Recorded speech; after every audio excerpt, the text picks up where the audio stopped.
하나님의 은혜와 사랑이 이 시간에 우리 모두에게 넘치기를 축원합니다. 우리나라 전통 악기 중에 피리 종류 중에 대금이라고 있습니다.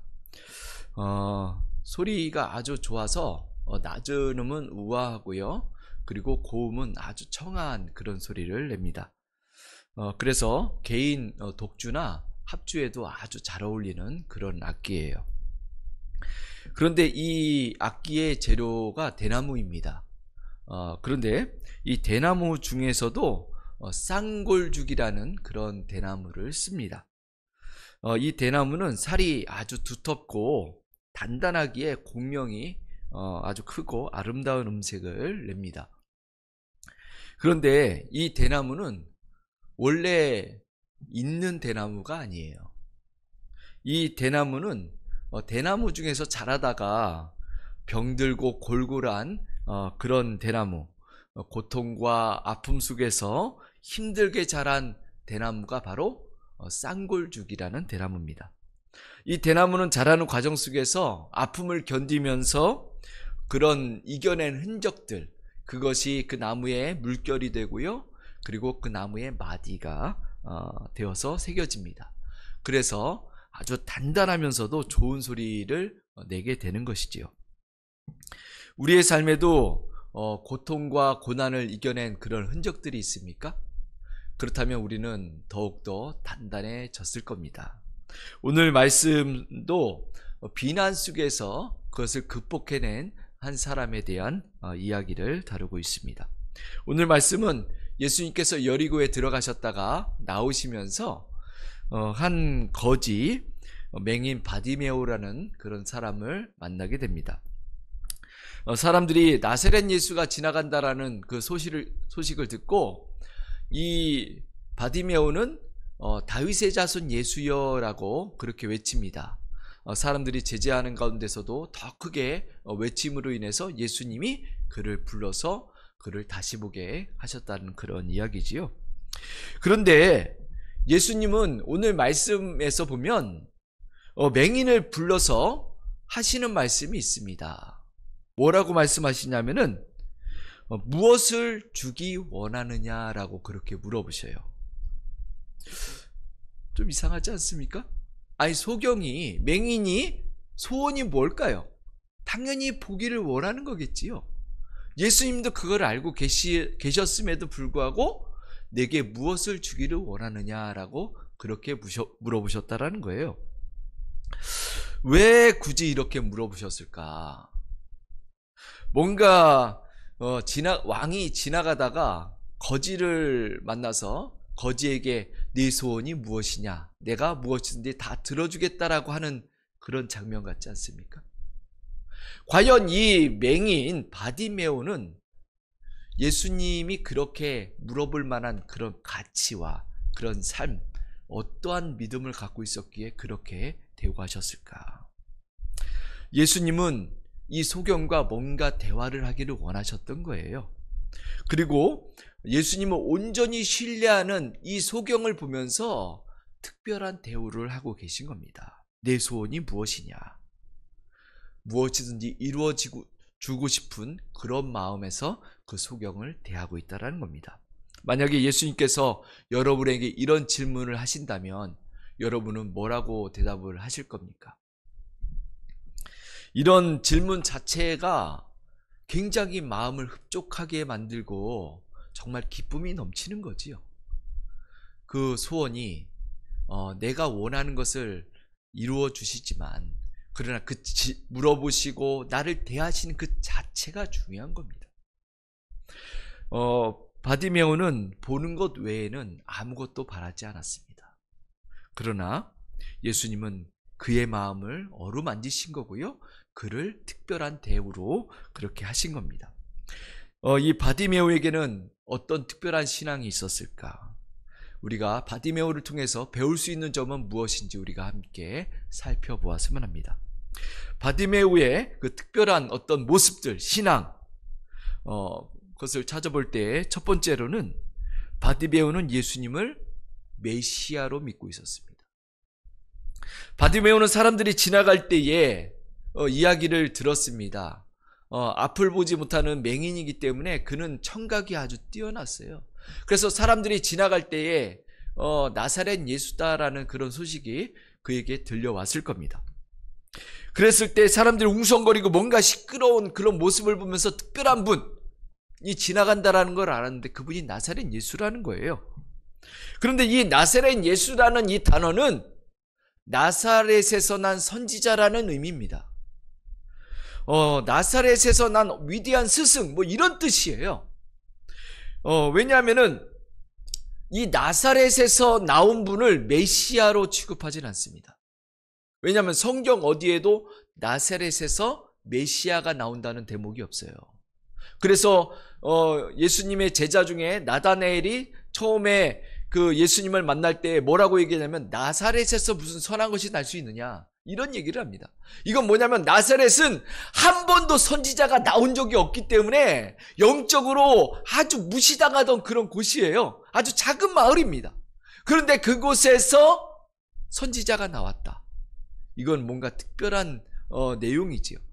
그래서 사람들은 나사렛 예수라라고 그렇게 부르고 있었던 거예요. 그런데 이 바디메오는 뭐라고 이야기하고 있습니까? 다윗의 자손 예수여 라고 그렇게 외치고 있습니다. 다윗의 자손 예수라는 것은 뭘 얘기하냐면은 다윗의 후손으로 오실 메시아를 이야기하고 있는 겁니다. 이 바디메오, 이 맹인은 예수님을 단순한 선지자가 아닌 자신에게 특별한 분, 자신을 구원할, 자신의 병을 고쳐주고 자신의 장애를 극복시켜줄 그런 메시아로 보고 있는 겁니다. 그는 그동안에 예수에 대한 소식을 많이 들었을 겁니다. 귀가 밝기 때문에 특별히 누군가가 얘기를 하지 않아도 사람들이 웅성거리고 이야기하는 소리를 많이 들었을 거예요. 그런 가운데서 예수에 대한 소식을 들었겠지요. 예수, 나사렛 예수. 그러면서 그가 병자를 고쳐주고 맹인의 눈을 뜨게 하고 그리고 듣지 못하는 자를 듣게 한다. 그리고 하체 장애인을 그 장애인들을 고쳐준다라는 그런 얘기를 들었을 겁니다. 이 이야기를 들었을 때 이 맹인 바디메오는 어떤 생각이 들었을까요? 맹인에게 있어서 다시 본다라는 의미가 어떤 의미일까요? 맹인이 다시 본다. 이것은요, 성경에서 아주 특별한 의미를 가지고 있습니다. 왜냐하면 성경 어디에도요, 역대의 맹인이 다시 본 그런 사례가 없습니다. 그런데 성경에서 늘 이야기하는 것이 이사야서 35장 그리고 이사야서 61장 이런 부분에서 뭐라고 얘기하냐면은 그날에 맹인이 다시 볼 것이요 듣지 못하는 자가 듣게 될 것이요 장애인들이 고쳐진다라는 그런 대목들이 나옵니다. 그날이 바로 메시아가 임하는 날이에요. 그렇다면 맹인이 봤다라는 것은 그것은 메시아의 시대가 도래했다라는 거예요. 메시아가 왔다라는 겁니다. 그 바디메오는 그가 나사렛 출신이든 아니면 어디 갈릴리 출신이든 이것은 중요하지 않습니다. 그에게는 맹인이 다시 볼 수 있었다라는 것은 메시아가 오셨다라는 거예요. 나사렛 예수는 그에게는 메시아입니다. 누가 뭐라고 할지라도 그는 메시아인 거예요. 그래서 다윗의 자손 예수여 라고 그는 외쳤던 거예요. 신앙이라는 것은요, 다른 사람이 경험한 것은 중요하지 않습니다. 다른 사람들이 이야기하는 것은 나에게 그렇게 큰 의미가 없어요. 신앙이라는 것은 내가 직접 경험하고 내가 만나고 내가 느껴야 되는 거예요. 그래서 신앙이라는 것은 나와 예수님 둘만 아는 사실입니다. 둘만 아는 비밀이 바로 신앙이에요. 그 누구도 나의 신앙에 대해서는 알지 못해요. 내가 경험하고 내가 고백하고 내가 만난 것, 그것이 중요한 거예요. 그래서 이 신앙 고백은 내가 만난 예수님에 대해서 고백하는 겁니다. 바디메오는 지금 자신이 메시아를 만났다라는 것을 고백하고 있는 거예요. 그래서 성경에 보면은 예수님을 만난 많은 사람들이 신앙 고백을 하고 있습니다. 막달라 마리아는 7 귀신 들렸다가 치료받았다라고 얘기하고 있어요. 그러나 성경 어디에도 그가 치료받는 장면에 대해서 나오지는 않습니다. 그러나 그가 어떻게 예수님을 만났는가를 알 수 있는 대목이 그는 평생을 예수님을 섬겨요. 그리고 부활의 현장에서 첫 번째 부활의 증인으로서 그는 기독교 역사상 위대한 인물로 그렇게 비춰지고 그렇게 보여주고 있습니다. 그가 어떻게 부활의 첫 증인이 될 수 있었을까? 그가 부활하는 그 현장, 그 무덤가, 거기는 위험의 장소예요. 생명을 걸고 그곳에 있지 않으면 정말 죽을 수 있는 그런 현장이었습니다. 그럼에도 불구하고 그는 그 자리를 지켰다라는 거예요. 그렇기 때문에 이 막달라 마리아가 경험한 예수는 특별한 예수님이었습니다. 사마리아 수가성 여인, 그는 기구한 삶을 살아가면서 자신의 삶을 한탄하던 그런 여인이었어요. 그러나 예수님을 만나고서 그는 새로운 삶으로 바뀝니다. 자신이 가지고 있는 물동이를 던져버리고 그리고 마을로 들어가서 사람들에게 예수님에 대해서 전하며 예수님을 알리는 그런 일을 벌입니다. 그의 삶은 기쁨으로 차 있다라는 거예요. 누가복음 7장에 보면 죄 많은 여인이 나옵니다. 그는 예수님이 오셨다라는 그 자체, 그것만 가지고도 자신의 죄가 용서받을 수 있다라는 그 사실, 그것만 가지고도 그는 자신의 옥합을 깨트리고 주님 앞에 나아갑니다. 이것이 바로 예수님을 만난 자들의 감격입니다. 바디메오도 다른 사람들은 모르지만 그러나 그는 예수님이 오셨다라는 그 자체는 자신이 볼 수 있다라는 것이고 희망이 생겼다라는 것이고 자신이 메시아를 만났다라는 것에 대해서 너무나도 기뻐하며 주님 앞에 달려가는 겁니다. 우리는 예수님을 만난 그 경험, 그 고백을 어떻게 표현하고 있습니까? 예수님을 만난 그 깊은 신앙 고백이 우리에게 어떻게 담겨져 있나요? 그것을 잊지 않고 그것을 고백하며 나아갈 수 있는 저와 여러분들이 되기를 축원합니다. 두 번째로 이 바디메오의 그 신앙은 반대에도 불구하고 굽히지 않는 신앙이었습니다. 바디메오는 참 고난의 삶을 살아간 사람이에요. 평생을 천시받고 무시받고 그런 가운데서 살아간 사람입니다. 바디메오의 이름이 뭐죠?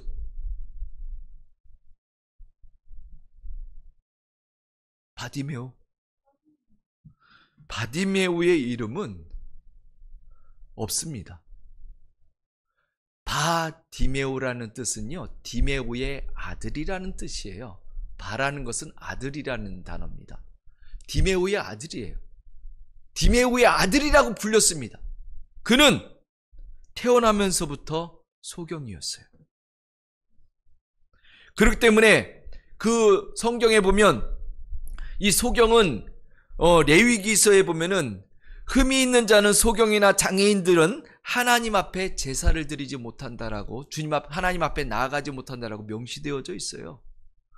그들은 소경으로 태어났다라는 것은 태어나면서부터 하나님께 뭔가 저주를 받았다, 죄를 갖고 있다라고 사람들이 인식하고 있는 거예요.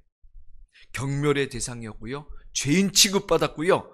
그렇기 때문에 사람들이 어떤 직업도 그들에게 허락하지 않습니다. 그들이 살아갈 수 있는 방법은 뭘까요?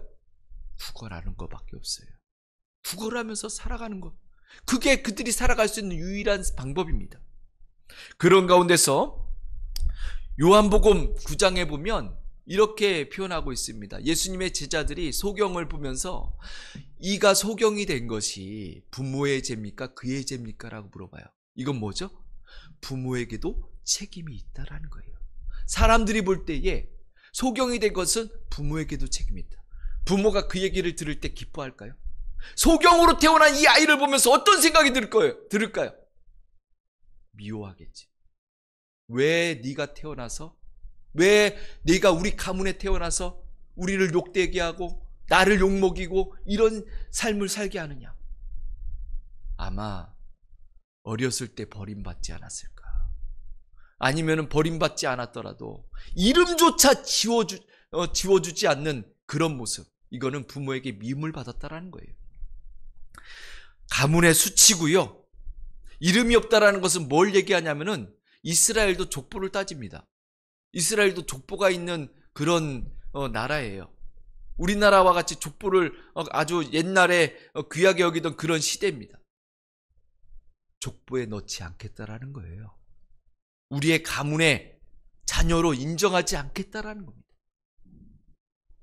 그렇게 삶을 살아가던 이 바디메오, 그는요 앞만 보지 못할 뿐이지 모든 신체라든가 모든 기관들은 다 정상입니다. 그렇기 때문에 그는 고스란히 사람들의 멸시와 천대, 박해 이런 것들을 다 느끼고 경험하고 그것을 알고 있어요. 그런 가운데 살아가고 있었던 겁니다. 그의 마음은 상처로 얼룩져 있습니다. 죄인 취급받았고 거지로서 냄새나는 그런 삶을 살아가면서 사람들이 때로는 돌을 던지고 멸시하고 때리는 어떤 그런 수모도 다 겪고 살아갔다라는 거예요. 그러나 바디메오는 그런 가운데서 굴복하지 않았다라는 겁니다. 바디메오는요 그런 가운데서도 더 단단해졌습니다. 그의 그 증거를 볼 수 있는 것이 뭐냐? 사람들이 조용히 하라고 꾸짖을 때에 더 크게 소리를 질렀다라는 거예요. 그의 소리는 그 사람들의 그 웅성거리는 소리와 외치는 소리를 뚫고 예수님의 귀에 들릴 수 있었다라는 거예요. 여기서 소리지라는 이 단어는 어떤 의미를 가지고 있냐면 까마귀의 소리를 내다라는 그런 의미를 가지고 있습니다. 까마귀가 아주 날카로운 소리로 외치듯이 아주 강렬하고 날카롭게 간절한 마음으로 예수님 앞에 외치고 있는 겁니다. 우리의 기도는 우리의 문제를 가지고서 우리가 주님 앞에 나아갈 때 우리의 기도는 주님의 귀에 들리고 있습니까? 주님의 보좌를 흔들고 있습니까? 주님의 귀에, 주님의 마음에 닿기까지 우리는 그렇게 외치고 있는가? 이 바디메오는 그의 외침을 통해서 극복한 것이 세 가지가 있습니다. 그는요 장애를 극복했고요, 그는 사람들의 멸시와 비난을 극복했고요, 그는 대중의 소리를 극복했습니다. 그는 자신에게 둘러싸고 있는 벽들, 일상적인 장벽들, 일상적인 자신의 방해거리, 이 모든 것을 뚫고 주님 앞에 나아갔던 겁니다. 반대에 부딪힌다고 해서 그저 주저앉아 있으면 늘 우리는 그 자리에 머물러 있을 수밖에 없어요. 그러나 우리가 그 반대 속에서 일어나게 된다면 우리는 새 삶이 주어집니다. 우리가 앞을 보기 위하여, 앞으로 나가기 위하여 주님께 외치시길 바랍니다. 바디메오가 주님 앞에 간절히 외쳤을 때에 주님이 그를 불렀듯이 주님이 부르시는 그 순간까지 우리가 외치고 또 외치고 주님 앞에 나아간다면 주님께서는 우리를 언젠가 부르시고 우리에게 응답해 주실 줄 믿습니다. 세 번째로 이 바디메오는 자신의 것을 내려놓는 그런 신앙을 가지고 있었습니다. 맹인 바디메오에게 가장 소중한 것이 있다면 그게 뭘까요? 자신이 가지고 있는 보물 1호, 그것은 겉옷입니다. 그는 아무것도 가진 것이 없는 거지예요. 그러나 그가 가지고 있는 이 겉옷은요, 이스라엘은 낮에는 덥지만 밤에는 한 10도 내외로 내려가는 아주 추운 그런 날씨입니다. 그렇기 때문에 이 겉옷은 낮에는 자기를 가려주고 자신의 어떤 신분을 보호해주고 하는 그런 역할을 하지만, 그러나 저녁에는 이불 역할을 해요. 그렇기 때문에 이 이불이 없다라는 것, 겉옷이 없다라는 것은 자신에게 있어서 치명적인 겁니다. 이 바디메오의 이 겉옷은 일반인들이 입고 다니는 겉옷과는 사뭇 그 가치 자체가 다릅니다. 소중함의 그 가치가 다른 거예요. 때로는 자신의 부끄러움과 수치를 가려주는 역할을 하고요, 때로는 추위를 지켜주는, 추위로부터 자신을 지켜주는 생명줄 역할을 하고요, 그리고 그가 이웃이 있겠습니까? 친구가 있겠습니까? 그 겉옷은 자신에게 의지의 대상이 되었습니다. 그런데 그것을 버린다. 이것은 그 무엇보다도 자신에게 가장 소중한 것을, 자신이 가지고 있었던, 자신이 쥐고 있었던 자신이 전부라고 생각했던 것, 이것을 내려놓는 겁니다. 예수님의 제자들은 예수님께 부름받았을 때 한 행동들이 있습니다. 배와 그물과 부모를 내버려 두고 주님을 따랐다.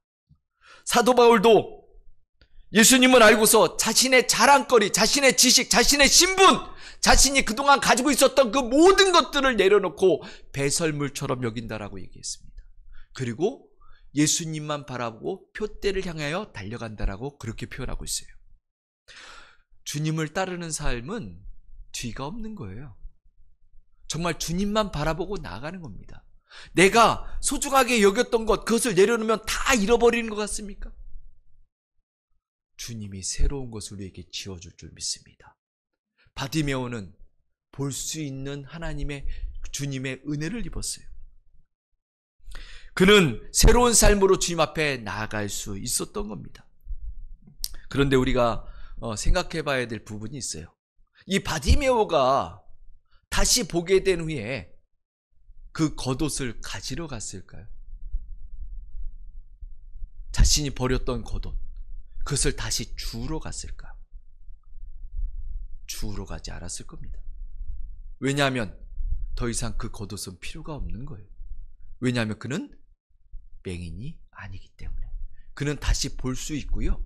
그는 앞으로 나아갈 수 있고요. 그는 새 삶이 주어졌고요. 그는 이제 냄새나고 더럽고 그리고 자신에게 소경이라고 자신이 거지라고 알려주고 있는 그 신분을 상징하는 그 겉옷은 필요 없는 겁니다. 이제 그는 구걸할 필요가 없는 새 삶을 가지고 있는 거예요. 그리고 그는 이제 새 삶을 선택을 합니다. 그래서 52절에 보면 뭐라고 표현하고 있냐면은 그는 예수님을 따랐다라고 그렇게 표현하고 있어요. 더 이상 이제 거지의 삶을 살지 않습니다. 예수님을 따르는 삶, 하나님의 백성으로 살아가는 삶, 예수님의 제자가 되기로 선택을 했다라는 겁니다. 이것이 바로 예수님을 만난 자의 모습이에요. 여러분은 예수님을 만났을 때 어떤 것들을 결정을 했습니까? 어떤 모습으로 주님 앞에 나아가고 있습니까? 지금 여러분은 어떤 모습으로 주님 앞에 서 있습니까?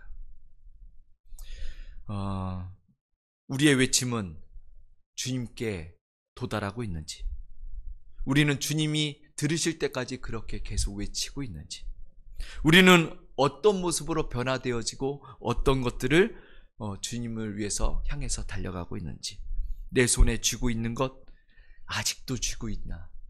아니면 주님이 주시는 것들을 쥐고 주님 앞에 믿음의 그 발걸음으로 옮기고 있는가? 예수님을 진정으로 만난 자는 옛 모습은 필요 없습니다. 바디메오가 새 모습으로 새로운 삶을 찾아서 나아갔듯이 우리의 삶도 새로운 삶, 축복의 삶, 주님과 동행하는 삶, 주님으로부터 주어지는 놀라운 은혜의 삶을 살아가기를 축원합니다. 그런 가운데서 주님이 기억하시고 주님과 함께 살아가는 저와 여러분들 되기를 축원합니다. 우리 같이 이 시간에 함께 기도하는 시간을 갖도록 하겠습니다.